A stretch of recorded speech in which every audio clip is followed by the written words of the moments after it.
welcome back to Send Better Emails. This is the new look Send Better Emails, where we are trying to do shorter episodes, but with a lot more action points in. Action-based, short, snappy eps. Is that fair, James? Yeah, that is fair. Sorry, I had to mute like straight away, which isn't a good start because my dog just started scratching herself really loudly. Right. Okay. But yeah, that is what we're doing. All killer, no filler. That if we were going to summarize it as a mission statement, it would be that. Okay. I mean, maybe it's like more killer, less filler. There's definitely going to be some filler in here. Yeah, we're already doing that so. now.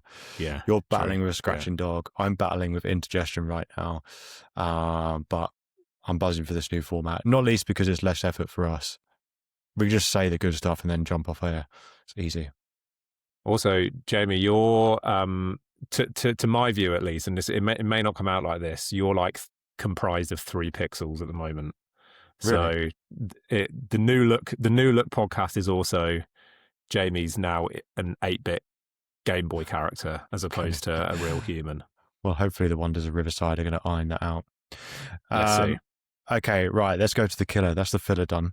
What do you want to talk about in this bite-sized Send Better Emails new format episode? Go. Yeah, we're going to talk about a phenomenon we've observed over the last couple of months at the Inbox Club, which is the effectiveness of using boring technical subject lines over more emotionally driven, emoji-filled, kind of the subject line of 2025, perhaps.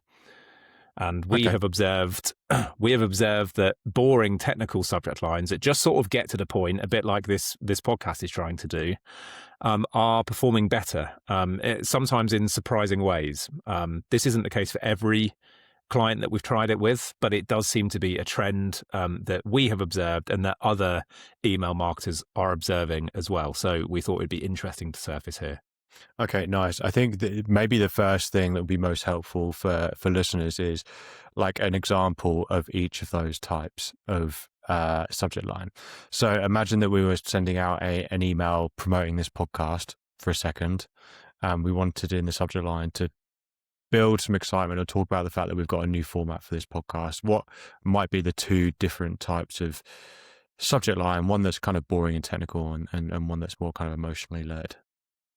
So I think the marketer in all of us would default to a subject line that is something along the lines of 5 reasons why boring subject lines might just work, or something like that, a bit shorter, So we're almost titling, we're giving our subject line the kind of title that we might give an article if we were writing about it, right? It's a bit BuzzFeedy. It sort of draws from this sort of viral clickbaity trend that we saw a few years ago that kind of hasn't really moved as far as subject lines are concerned. And certainly at one point that would have been your best approach. I think a more technical version would just be boring subject lines work, this is why, or why boring subject lines work, full stop. No emojis, no, we're not burying the lead. We are right from the very outset explaining in very plain, boring language what the thrust of the email is going to be. And I think there is this growing appreciation among subscribers for this more blunt approach. We have some real world examples here as well.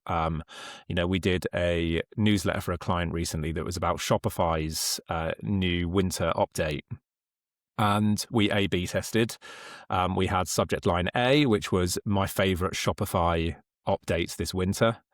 Again, quite emotional, quite personally driven. Then we just had 4 Shopify updates as the second one. The second one won. So that's just one example there. That's a real world example of how, subject line A, my favorite Shopify updates this winter, feels like it ought to get more clicks. Actually, 4 Shopify updates was the more successful. Okay, interesting. And I think, there's another example here from a client that I manage, e-com store.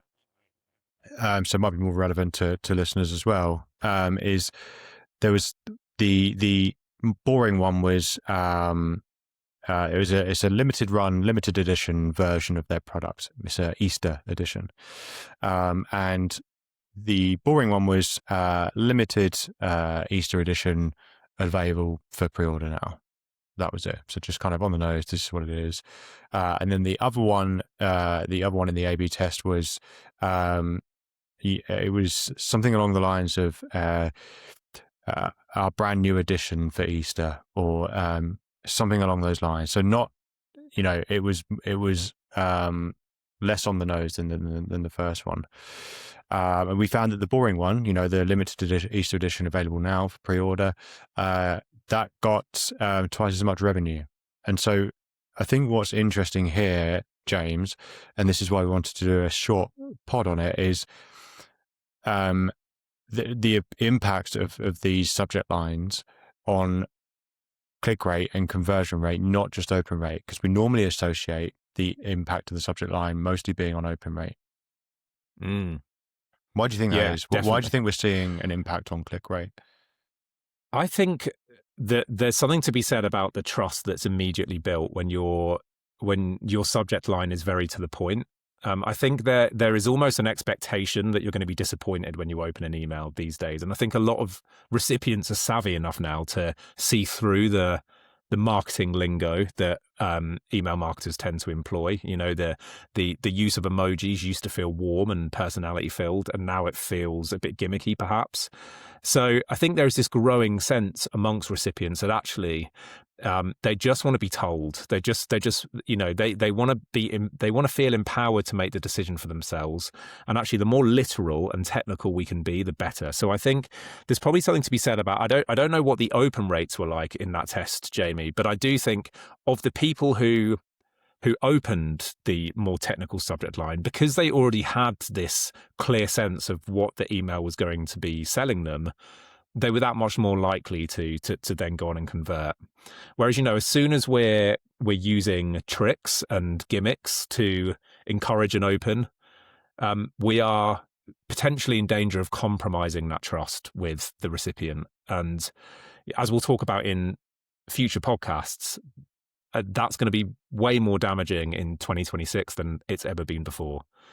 What are your thoughts? Do you agree with that? Is there an additional element here?